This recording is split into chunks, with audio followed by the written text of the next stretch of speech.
Hi, this is Coach Mo Faul, and I'm America's Kick-Ass Career Coach coming to you with the third of my 5 shifts to your kick-ass career.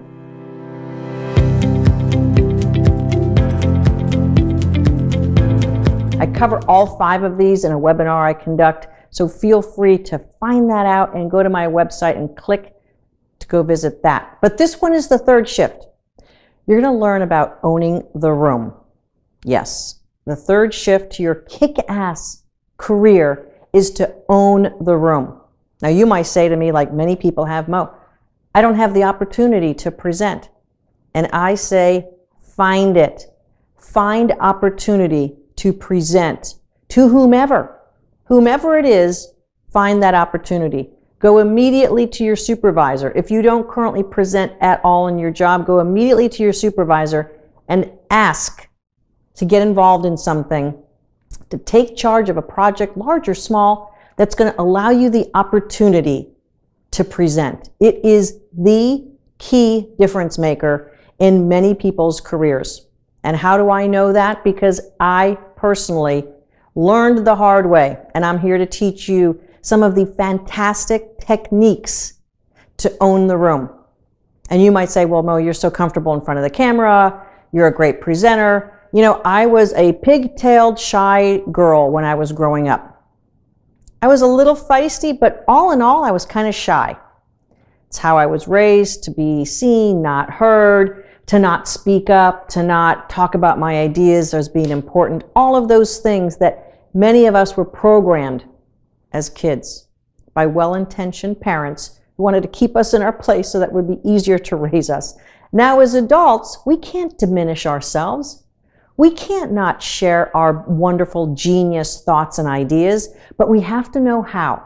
Because there's nothing worse than getting all bottled up with a great idea, and then when you're ready to explode, you blurt it out, and maybe there's some negativity or some things you didn't really want to say, and then you're looked at as someone who can't control themselves and doesn't know how to communicate. We don't want that. That is not your kick-ass career. Your kick-ass career is owning the room like a rock star. And how do you do that? It's by following some very simple structure. And I'm going to teach you that right now. So if you don't have a paper and pen handy, go get it. Put this on pause. Get yourself some paper to take some notes. Okay, so the key to presenting anything is to follow basic story structure. The first story structure you must follow is the beginning, middle, and end. Remember that in English in 7th grade? There was a 3-act story structure. There was a beginning, there was 3 acts, there was a conclusion, a denouement, whatever they called it. Basically, there's a beginning, middle, and end to everything we want to talk about or express. Many people I know who are not good at presenting, who I have taught these techniques, tend to start in the middle, or worse yet, start at the end. Don't give your audience the conclusion before they've had the opportunity to work through in their mind how you got there. Have patience with the information that you are trying to transmit.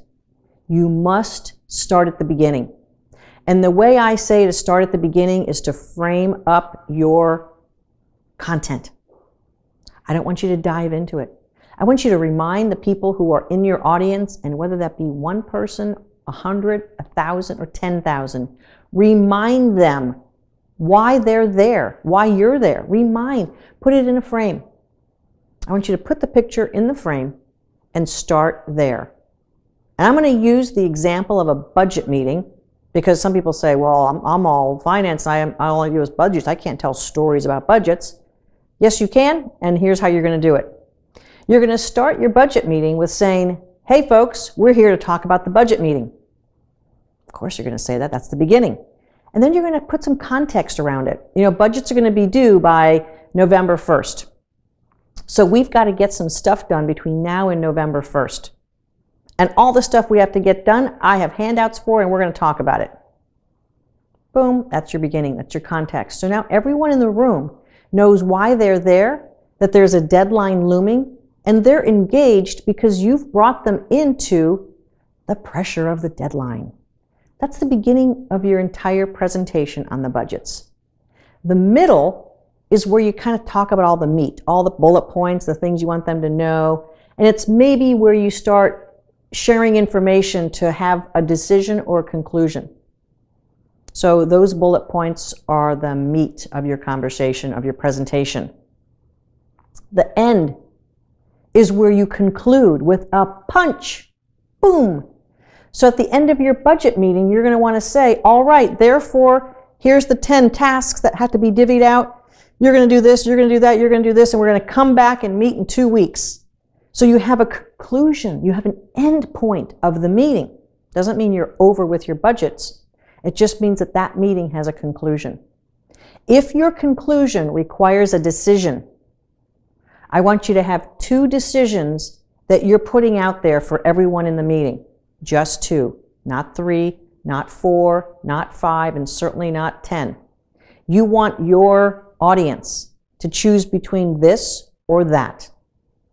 And the this or the that should be 2 things that you could live with. If there are decisions about your department or a strategy that you're trying to deploy, let's say that you're trying to decide who should be involved in the budget workshop that you need to conduct. So it should be this person and that person, or this person and that person, or this team or that team. 2 options. Anytime you have to make a decision or that you have to ask for help in making a decision, 2 options. It's this or it's that. As soon as you throw a third option in, spinning wheels, things aren't going to happen. There's going to be no conclusion. Do whatever you can to boil it down to 2 conclusions. That's the beginning, middle, and end of every presentation. Now, for those of you who want to take it to the next level and really own the room, add the hero's journey in your presentation. Mo, what's that? It's the actual emotional arc of every story. It's the emotional arc of every book. It's the emotional arc of every movie. It's the emotional arc, actually, of every engaging story that you've ever heard from anyone. And how it goes is this. So remember the beginning, middle, and end structure as a generic presentation structure. In the hero's journey, the beginning is the challenge that the hero has. Usually in most movies and books, the hero of the story is either orphaned, set on a mission, or someone's killed that they have to right or wrong. They're given a challenge, and that challenge informs their journey. So you start off with a challenge, and back to the budget meeting whole concept, when you open with your context, you might want to say, all right, team, we've got to get this done by November 1st. Is everyone with me?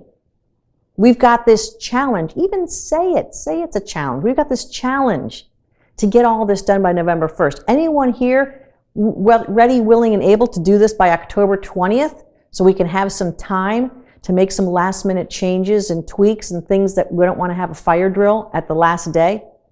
You're all in with your team when you throw the challenge down at the beginning. They're engaged. They want to be with you. That's how a leader owns the room. The middle section is actually the struggle. And I say struggle because the middle section of your story is the hero's struggle. It's the things they have to go through in order to have this magnificent, amazing result. We'll get to that in a second. That's the end. But the struggle in the middle are the ups and downs, the things that we've learned, the things we'll have to look at, the things that are going to perhaps cause some conflict or problems along the way. It's the hero's journey, the struggle. And if you think about any movie that you're familiar with, or maybe the movie you're going to go see this weekend or soon, I want you to pay close attention. The average script has the hero having 7 struggles, each one higher in magnitude, and the hero fails. Struggle, higher magnitude, fails. Struggle, higher magnitude, fails. Struggle, higher magnitude, fails. Struggle, higher magnitude, fails.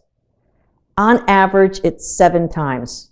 You'll never watch a movie the same again. So that hero who had the challenge at the beginning and has the struggles in the middle is moving toward an amazing result. They're going to save the planet. They're going to get the girl. They're going to get the boy. They're going to kill off the beast and the dragon. They are going to have an amazing result. And if you can structure your presentation so that each struggle, the stakes are higher and higher, you are drawing your audience in the natural way we hear stories. You're going to own that room. You're going to be a rock star. This is actually quite simple, but you must be willing to follow the structure.